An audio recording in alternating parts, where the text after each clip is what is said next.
ओम श्री सद्गुरुदेव भगवान की जय।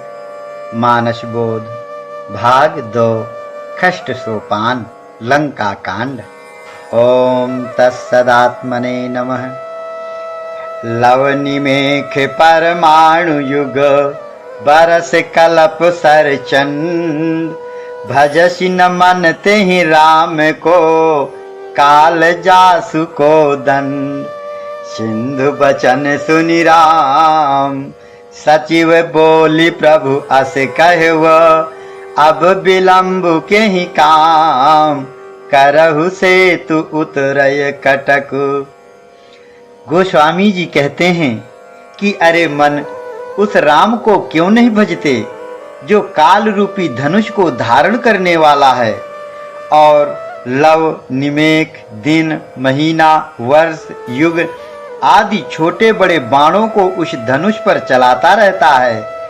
तो यहाँ राम के निरवय स्वरूप को लिया गया है जो काल से अबाधित है, सबका नियंत्रण करने वाला, काल को भी नियंत्रित करने वाला है। ऐसा जो राम है वह निर्लेप परमात्मा उपासनीय है। वह आत्मा राम काल से परे है, काल या समय की सीमा से परे है। आज अविनाशी और सनातन सत्य स्वरूप है, उसका भजन करना चाहिए। वह राम जो सदैव सर्वत्र रम रहा है, व्यापक है, शुद्ध है, बुद्ध है, अलग है, उसमें मन लगे, क्योंकि एक वही है जो प्रकृति से परे है।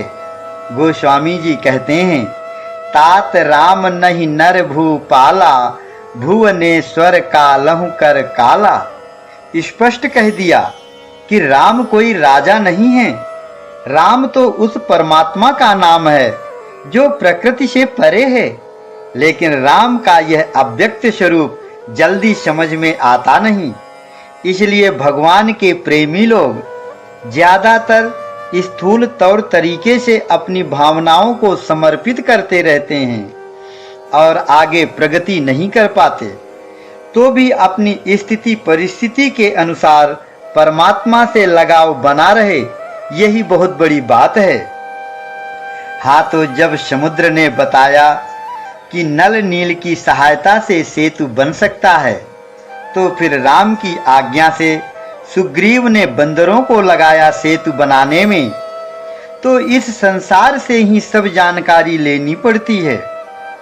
अति उतंग गिर पादप लीलहि लेहि उठाय।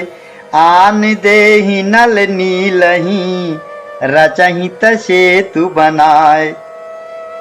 पानी में पत्थर तैरने की बात अगर इस भौतिक जगत की मानी जाएगी तो आजकल जो आपेक्षिक घनत्व आदि विज्ञान की थ्योरी खोज ली गई है वह तो इसे खारिज कर देगी। इसलिए हमारे विचार से ये बातें अध्यात्म साधना के क्षेत्र की हैं, अंतर जगत की हैं। यह संसार ही समुद्र है, इससे पार होने के लिए संयम रूपी सेतु बनाया जाता है। यम नियम नल नील हैं, जिनकी सहायता से यह संयम रूपी सेतु बन जाता है। लेकिन ये बारीक बातें हैं, सबकी समझ में नहीं आती हैं। साधना करने वाले साधक ही इनकी एडजस्टिंग कर पाते हैं। यह तो ऐसा है कि भजन करते करते जब चित्त रूपी चाप तोड़ दिया जाता है, चित्त जो संसारोन्मुख था ईश्वर उन्मुख हो जाता है, तो फिर यह शक्ति सीता स्वीकार कर लेती है। फिर सब दुनिया बदल जाती है। पहले यह मन सर्प था, वह हंस हो जाता है, ईश्वर उन्मुख हो जाता है और सीता मिल जाती है। अभी यह जो हुआ व्यष्टिगत था, अब समष्टिगत चित्त का समाधान करना है। तो फिर चित्रकूट आ जाता है यही शरीर में, और वहां आना जाना नहीं पड़ा है कहीं। और जब चित्रकूट आ गया तो फिर चित्त का निरोध करके कुंडलनियां जगाता है। तो आगे जाकर कुंभज ऋषि से भेंट हो जाती है, वहां कुंभज का आशीर्वाद मिल गया। तो फिर पंचवटी मिल गई, छित जल पावक गगन समीरा। इसमें रहने लगता है। साधना के हिसाब से कुछ और आगे बढ़ा। इस तरह से प्रगति करते करते अब आ गई छठवीं भूमिका। जैसे प्राइमरी स्कूल में जाना पड़ेगा, हाई स्कूल पढ़ने के लिए हाई स्कूल में जाना पड़ेगा, मास्टर अध्यापक दूसरे होंगे, इंटर बीए के लिए किसी कॉलेज में जाना पड़ेगा। पढ़ाई तो पढ़ाई है, ऐसे ही नाम बदलते जाते हैं, कोर्स बदल जाता है। साधना भी एक पढ़ाई है, इसमें भी श्रेणी क्रम चलता है। गोस्वामी जी को भी पहले समझ में नहीं आया था यह मानस का रहस्य। मैं पुनि निज गुरु सन सुनी, कथा सुकर खेत, समझी नहीं तस बालपन, तब अति रहूं अचेत। तब नहीं समझ में आया था। जब 75 साल के तुलसीदास जी हो गए तब समझ में आया उनके। हाँ तो भाई खूब समझ लो, यह वही कानून है। यह मन और शरीर का मामला है। यह मन बहुत खतरनाक है। अभी तुम्हारा यह मन इतना तीव्र है कि क्षण क्षण में भाग जाता है, और फिर भजन करते करते यह मन ही भगवान का रूप बन जाता है। वह लड़का जब प्राइमरी में पढ़ता था तब जो मन था वही मन तो अब भी है उसका, जब उसने एमए पास कर लिया है। क्या ब्रह्मा ने पहले वाले मन को विदा कर दिया है? क्या दूसरा मन दिया है? समझ लो ऐसे ही हैं, कुछ है नहीं इसमें। तो प्रैक्टिकल में ऐसे समझना पड़ता है। अपने मन की गतिविधि को सही दिशा देनी पड़ती है। शैल विशाल आन कपि देहि, कंदुक इव नल नील सुलेहि। इस तरह से नल नील के हाथों में आते ही वे डूबने वाले पत्थर के पहाड़ गेंद की तरह हल्के हो जाते हैं, तैरने वाले बन जाते हैं। अब इसके रहस्य को समझो।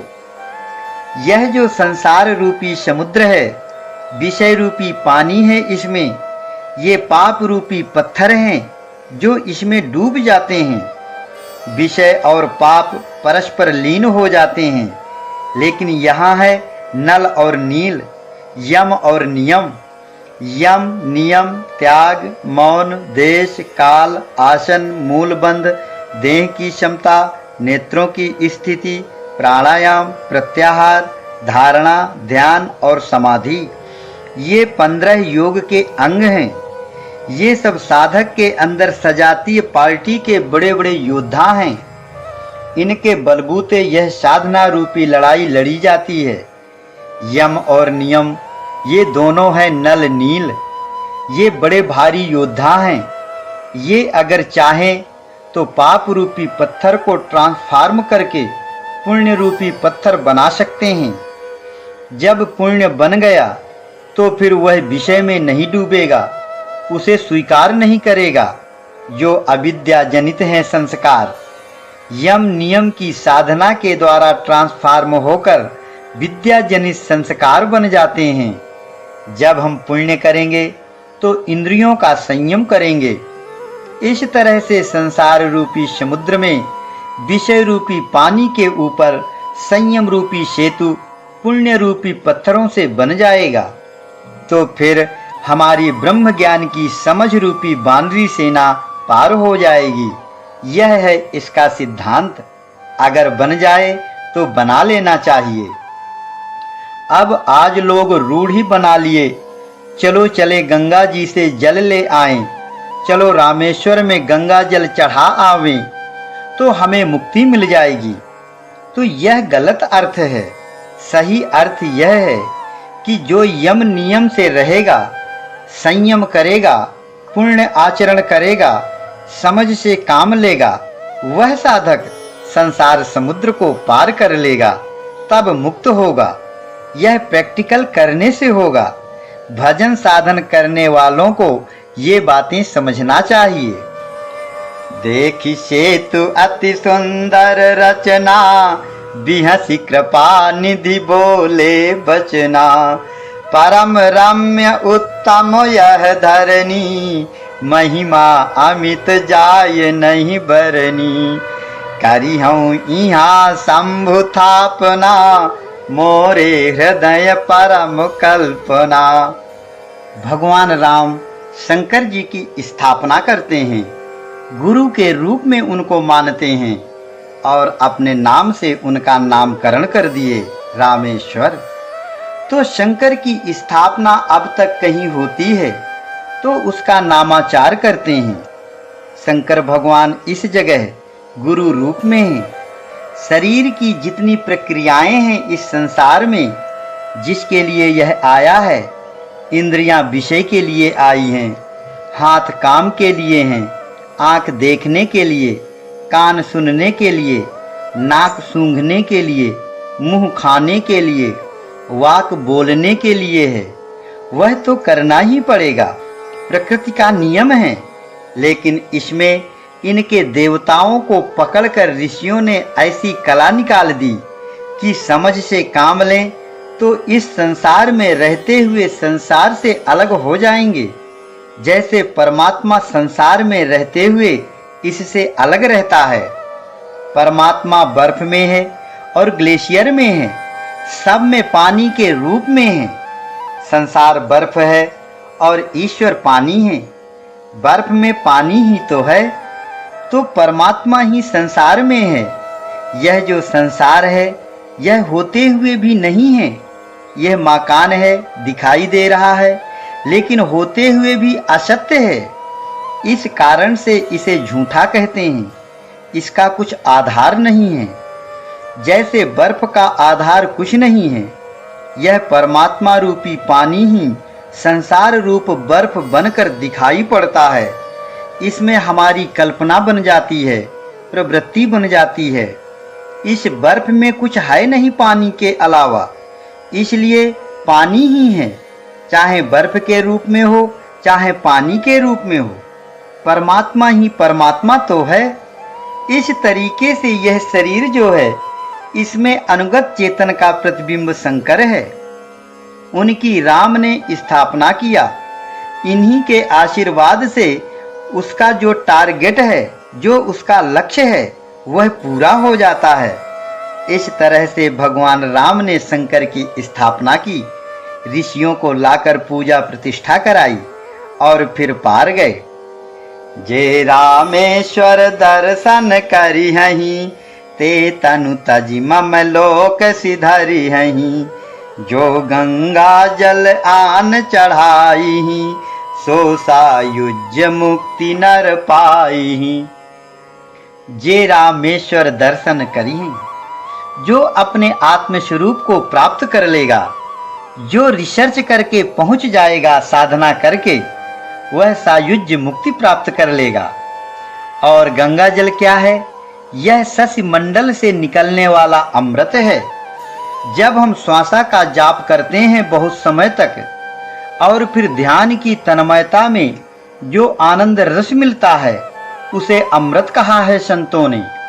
इस गंगा जल से आत्मस्वरूप रामेश्वर का अभिषेक जो करे, उसे सायुज्य मुक्ति मिलती है।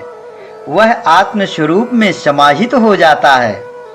राम ने कहाँ शंकर की स्थापना की? कैसे शंकर की स्थापना की जरूरत पड़ी? संसार को लांघने के लिए, संसार से पार जाने के लिए। संसार समुद्र है, विषय रूपी पानी है। इससे पार जब हम जाएंगे, तब सीता का हम पता लगा पाएंगे, तब हम सीता को जीत कर लाएंगे, तब हम राक्षसों का विनाश कर सकते हैं। तो यह जो संसार के संकल्पों की लहरें हमारे अंदर आ रही हैं, यह संकल्प जो हो रहे हैं, चिंतवन जो हो रहे हैं, इनका जो कर्ता मन है, चित्त है, इनका शमन किया जाए, तब दृश्य खत्म होगा, तब दर्शन होगा सत्य स्वरूप शंकर का। ऐसा नहीं कि हम जाकर वहां दर्शन कर आवें और यह संसार की कल्पनाएं चलती रहें। तो क्या दर्शन शंकर जी का हो जाएगा? वह दर्शन दूसरा है, यह दर्शन दूसरा है। साधना की कौन सी भूमिका में भगवान ने रामेश्वर की स्थापना की?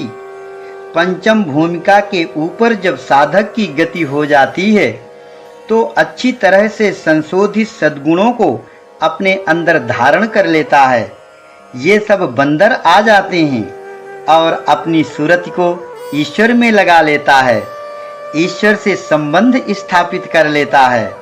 राम जो सर्वत्र रम रहा है वह सर्वत्र है, एक रस है, और जो सूरत सर्वत्र उड़ रही है विषयों के पीछे, यह सुग्रीव है। इन दोनों की आपस में मित्रता स्थापित हो जाए, पदार्थों की तरफ सूरति न दौड़े, लौकिक कर्तव्य का त्याग हो जाए और राम में स्थित हो जाए, यह मित्रता कायम हो जाए, यह बहुत साधना के बाद हो पाता है। सुवेक्षा, सुविचारणा, तनुमानसा, सत्वापत, असंशक्ति, पांचवी भूमिका के ऊपर जाकर यह क्रिया हो पाती है। जब ईश्वर की प्रेमा भक्ति को प्राप्त हो जाता है, साधक प्रेम रस में निमग्न रहता है और त्याग वैराग्य आ जाता है मन में, इस हनुमान से भेंट हो जाती है, ज्ञान विवेक परिपक्व हो जाते हैं, तब साधक की सूरत ईश्वर में लग जाती है। राम का और यह जो हमारी मेमोरी है, सूरति है, इन दोनों का मेल हो पाता है, मित्रता कायम होती है। और जब मित्रता कायम हो गई तब फिर आगे जाकर जब जीवात्मा विभीषण पकड़ में आ जाता है, तब यह संसार को लांघने का समय आ जाता है, तब इससे हम पार जा सकते हैं। वहां पर बगैर शंकर की कृपा के, बगैर उनकी पूजा के यह नहीं संभव है। संसार अनुगत चेतन का प्रतिबिंब शंकर का है, तो बिना उनकी स्थापना किए संसार को कोई लांघ नहीं सकता, उसके पार जा नहीं सकता। अर्थात जो साधक संसार रूपी सागर के पार जाना चाहता है, उसे सत्य स्वरूप शंकर को प्रतिष्ठित करना पड़ेगा। शंकर स्वरूप संत सद्गुरु को हृदय में स्थापित करना चाहिए, तब फिर आगे सब काम हो जाते हैं। हाँ, यह शिव स्थापना संयम रूपी सेतु बन जाने के बाद ही होती है। साधना की छठवीं भूमिका पदार्थ अभावनी में जब पहुंच जाता है साधक, तब उसमें सत्य की प्रतिष्ठा होती है। तो जब राम अपनी सेना के सहित समुद्र के उस पार जाकर डेरा डाल दिए और रावण को खबर लगी, तो वह एकदम घबरा गया। सुनत श्रवण वारिध बंधाना, 10 मुख बोली उठा अकुलाना। बांधव बन निधि नीर निधि, जलधि सिंधु वारी। सत्य तोय निधि कंपति, उदधि पयोधि नदीस। निज विकल तब विचार बहोरी, बिहसी गयव ग्रह कर भय भोरी। रावण के 10 मुखों से समुद्र के 10 नाम निकल गए। 10 इंद्रियां ही रावण के 10 मुख हैं। जब साधक ने इंद्रिय संयम रूपी सेतु बांध लिया, तो अब इन इंद्रिय रूप मुखों से विषय सेवन नहीं होगा, अर्थात विषय रूपी जल से युक्त इस संसार समुद्र को 10 इंद्रियों से निकाल दिया गया। यह अवस्था जब साधक की हो जाती है, तो अब उसके अंदर से मोह डगमगा जाता है। रावण अंदर से डामाडोल हुआ। घर गया तो मंदोदरी ने बहुत समझाया रावण को। फिर सवेरे सभा में गया तो वहां प्रहस्त नाम का जो रावण का लड़का था, उसने भी रावण को नीति की बात बताई। लेकिन रावण किसी की कुछ सुनने वाला तो है नहीं। मोह मद जब जकड़ लेता है किसी को, तो उसकी बुद्धि काम नहीं कर पाती। मंदोदरी बुद्धि को कहते हैं। बार बार समझाती है, परंतु यह मन तो मैं मेरा से जकड़ गया है, कोई असर ही नहीं पड़ता है इस पर। वह तो अखाड़ा लगा रहा है, राग रंग में मस्त है, अंदर की बातें हैं सब। जब मोह हावी बना हुआ है, बुद्धि को अपने वशीभूत किए है, तो उसकी कहाँ सलाह मानी जाएगी। साधना की इस उच्चतर स्थिति में भी साधक के मन की मोहाशक्ति मिट नहीं पाती। जब तक यह काम क्रोध आदि जितना विकार समूह है मर मिट नहीं जाएगा, तब तक यह अंदर का रावण हार मानने वाला नहीं है। यह सबसे अंत में मरेगा। यहाँ सुबेल शैल रघुबीरा, उतरे सेन सहित अति भीरा। शिखर एक उतंग अति देखी, परम रम्य सम शुभ्र विशेखी। ताह तरु किश लय मृदुल सुहाये, लक्ष्मण रचि निज हाथ डसाए।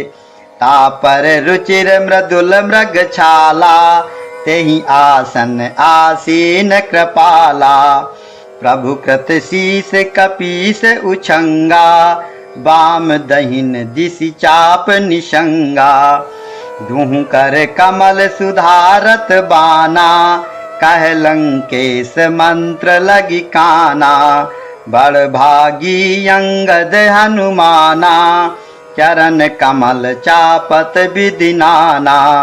प्रभु पाछे लक्ष्मण वीरासन, कटि निसंग करवान सरासन।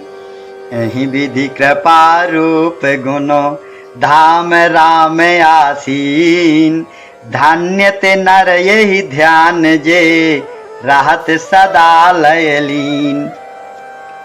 राम उस शुभ्र शिला पर बैठते हैं, सुग्रीव बैठे हैं और उनकी जंघा का तकिया बनाकर राम लेट जाते हैं और लक्ष्मण पहरे पर सजग हैं। अंगद और हनुमान पैर दबाने लगते हैं। विभीषण मंत्रणा दे रहे हैं। तो यह ध्यान का चित्र है। साधक का स्वच्छ हृदय है शुभ्र शिला, और सूरत हमारी जो भगवान में लगी है सुग्रीव है। विवेक हमारा जो लक्ष्मण है वह सजग है। अनुराग अंगद और वैराग्य हनुमान है, जो भगवान को घेरे हुए हैं, हृदय से हटने न पाए। और विभीषण जीवात्मा है। यह जीवात्मा जो सब जानता है, बताता है आगे की पीछे की बातें। तो यह सब ध्यान की अवस्था का चित्रण है। वहां पर गोस्वामी जी ने लिखा है, धन्य ते नर एहि ध्यान जे, रहत सदा लय लीन। इस ढंग से ध्यान करते हैं।